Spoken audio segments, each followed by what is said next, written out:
So guys, in the year of 2020, if you want to watch any sort of TV or any sort of HBO, it's going to need like 10 different streaming subscriptions. If you want to watch HBO, guys, you need 10 subscriptions. No, you know what I mean, right? That's right. If you want to watch The Sopranos, and then you want to watch The Walking Dead. The Walking Bad. Oh, that's bad. Very smooth intro. Keep it going. The Walking Dead, sorry. Then you want to, you know? It's like Walter White's a zombie. That's so good. You know what I mean. He's back, people. He's back. You're going to need a lot of subscription services for all the ones that are out, okay? And this is where Stadia is screwed. Nice. That made no sense. What Sam was trying to say is that exclusives are a thing, including streaming platforms, including Epic Games, which Epic Games bad, including like Stadia this year want to make exclusives on their platform as well for some god unknown reason. Like, what the hell are you guys even thinking? So basically, 2019 and 2020 is like the exclusive wars, okay? Where if you want to get something, everything's exclusive. It's like, who knows where these exclusive wars will end? One area where this exclusive war has not stopped is in the world of streamers. So you had people like Ninja and Shroud and like King Ithalian and a whole bunch of others being signed over exclusively to Mixer. And then you had Twitch, obviously, signing like Lyric and like heaps of people. Like, so there's these wars that are happening in terms of like, let's get content onto our platform and make sure no one else can have it. Yeah. YouTube has actually gone one step further, and they've actually signed with Activision to ensure that every single official broadcast for any Activision Blizzard game appears exclusively on YouTube in terms of a live stream.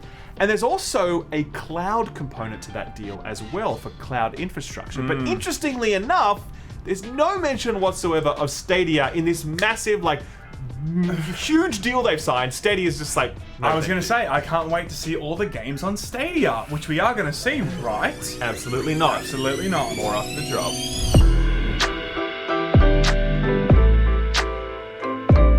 So there's a lot of news today. Let's get to it now. Activision and Google have announced a joint press release today, and this is what it said.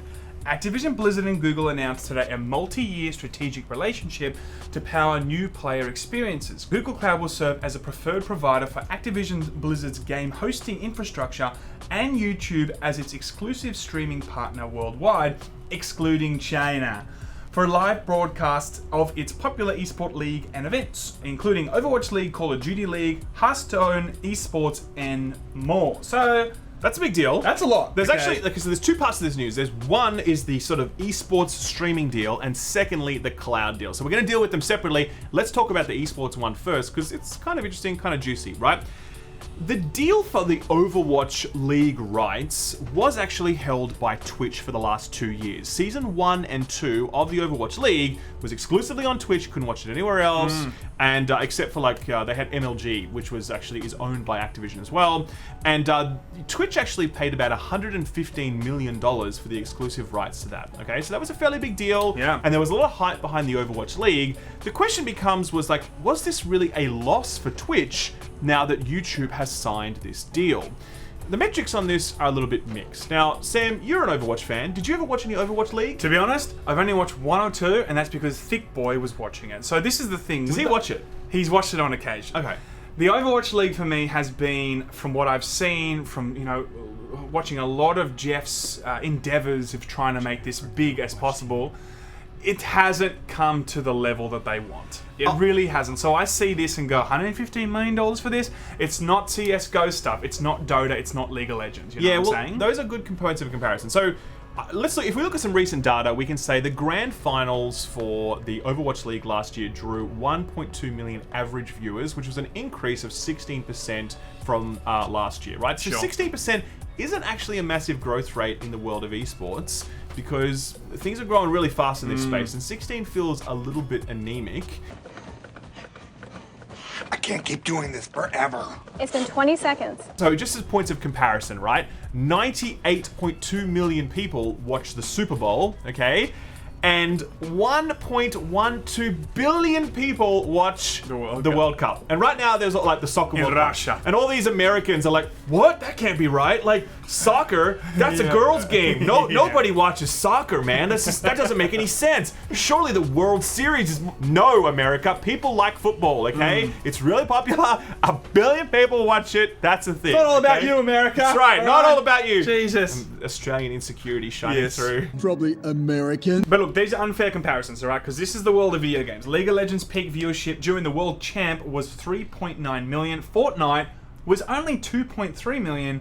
Free Fire Hit. Free Fire Hit is actually a Never heard of that. free-to-play battle royale mobile game, which I hadn't heard of either. And it's hitting until those I numbers? learned that it had the third most watched esport event of last year. Wow. Absolute madness. That's Couldn't believe it. crazy. Yep. Internationals, 1.9 million. Is that That's Dota. Dota? And League MSI, 1.7 million. So obviously, the Overwatch League is not hitting numbers. So there's actually quite a few other sport events between there before you get to the Overwatch League. It's not in that top tier events in terms of average viewers, concurrent viewers, whatever.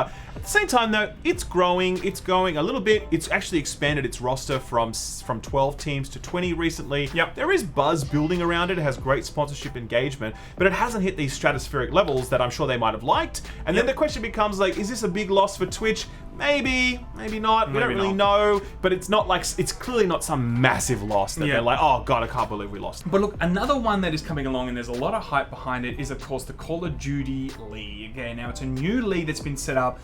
A lot of hype, and let's face it, Call of Duty is like the big dog in terms of how much it actually sells every single year. The only one that I can even compare it to, of course, is CSGO. Now, CSGO is a different thing entirely, but if they're going to be entering this market, they're the only ones I can think of that can really give CSGO a run for their money. 12 teams have jumped on, and they're each paying $25 million just to be included into the league. And that's like, that is a lot of money. That's not Activision paying the teams. That's the teams paying Activision. I thought it was $25 million so that they can front a team in this league. I thought it was the other way around when I read that. It's crazy. Oh my god, that is crazy. So much money. But look, it makes a lot of sense because Call of Duty is such a cultural phenomenon, and at the same time, it's so casual, right? Like, esports really struggles to break through to the mainstream, and COD is that kind of game where COD bros, they're like, I buy Call of Duty and I buy Madden every year, and if you're in Europe, it's like, I buy Call of Duty and I buy FIFA. Like, that's it. There's a certain type of gamer that fits that mold, and if you could get those dudes watching a Call of Duty League championship the same way that they watch, like, NFL on the weekends, or they watch, like, UEFA Champions League or whatever,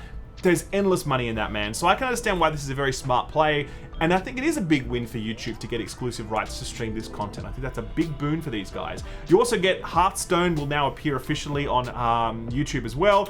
Gonna be interesting to see what tough esports moments emerge now with Hearthstone tournaments if they're appearing on YouTube. Anyway, so there's that. Either way, I think this is an interesting deal, and it definitely represents YouTube spending big in the esports streaming space to make a very big declaration that this is what they're about. Especially when I felt like YouTube really kind of abandoned the whole gaming thing for a second. You know how they made a completely different space for YouTube gaming, and then they kind of like shut that down. They weren't ending gaming, it's just the app was dumb. Yeah, you know what I mean, right? So at that moment, I was like, are they kind of stepping back from gaming? Now it really is clear to me, and maybe a lot of other people, that this is actually something that they want to double down on, and they're going to be really backing esports and streaming especially. So maybe that'll also, you know, create other opportunities within current YouTubers that aren't really streamers, that they'll just end up being, that they'll get more included into the whole streaming platform because there's so much money that's being funneled into it now from YouTube.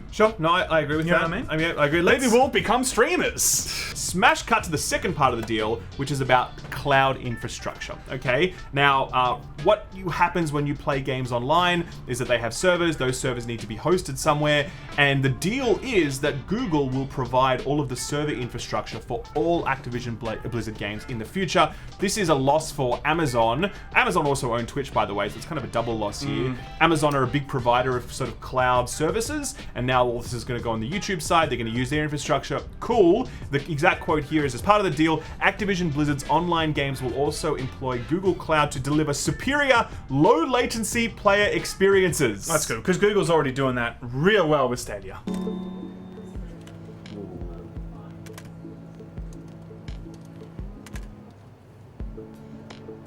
Hey, don't yell at Homer, just because he's a little slow. They called you slow! How dare you call me that? Now look, and just to be clear, like, yeah, it's a good gag about Stadia, but this does not include Stadia, and to me, this is actually the most interesting part of this entire deal. Sure. Not what was in it, but what was excluded from it. You've got a massive deal here that talks about a very close partnership between Activision, Blizzard, and Google. They talk about exclusive rights to stream their biggest esports events. They are providing all of their cloud infrastructure, and yet Activision has not said we are going to bring our games to Stadia. It's very strange. We're talking about, obviously, Sekiro, we're talking about Crash, we're talking about Spyro, and of course, we are talking about Call of Duty. None of those games are announced for Stadia. This would have been the chance for Activision to say, yes, we are on board with you, Google. We support you. We want to make sure our games come to Stadia. Let's do this thing. The fact that they didn't kind of says to me that they don't have any faith in this platform and don't have, like, plans to go forward with it. It could be that. It could be a number of things. Number one, it could be, yeah, we don't have any faith in this and we think it's bad to be associated with this in terms of branding. Could be also that they are also a giant publisher and they might have their own plans, like EA does, like xCloud, like PS Now, like they're all going down that. And They could. I mean, it is like the biggest one I can think of. They have the money for it. They might have the appetite for it too. So that could also be something they're like, oh, this actually kind of clashes with our own future plans. For sure. So that's where the other way would be. I do think though that Google would be like, hey, Stadia, can this be part of it? And Activision, surprising that it's not in any way, shape or form part of this. Like even one game, but there's nothing. It's pretty crazy. But what a massive loss, because you've got EA who are not going to appear on Stadia because they're trying to set up their own cloud streaming platform. Massive, you know, sort of decider of what kind of platform becomes successful because of their reach into casual gamers through their sports category. And then Activision, who sell like the biggest casual game in the world with Call of Duty, not putting their stuff with Stadia either. It really does sort of further enforce the difficulties that Stadia is going to have to get momentum when you can play Call of Duty eventually on Project xCloud, and the same with the EA portfolio. PlayStation Now will surely do this as well.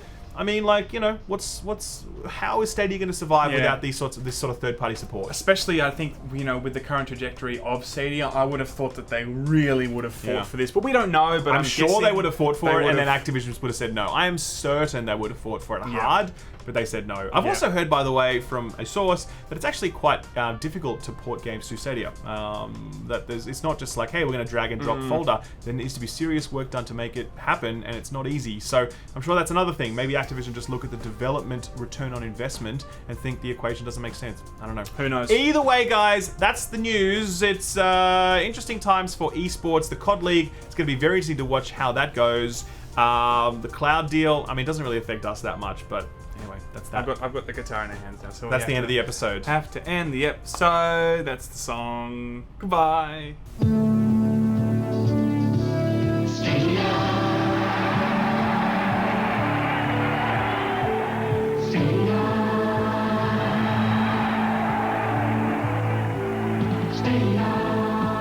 Stadia, the look you want in performance basketball, running, and court shoes. At Kinney, the great American shoe store.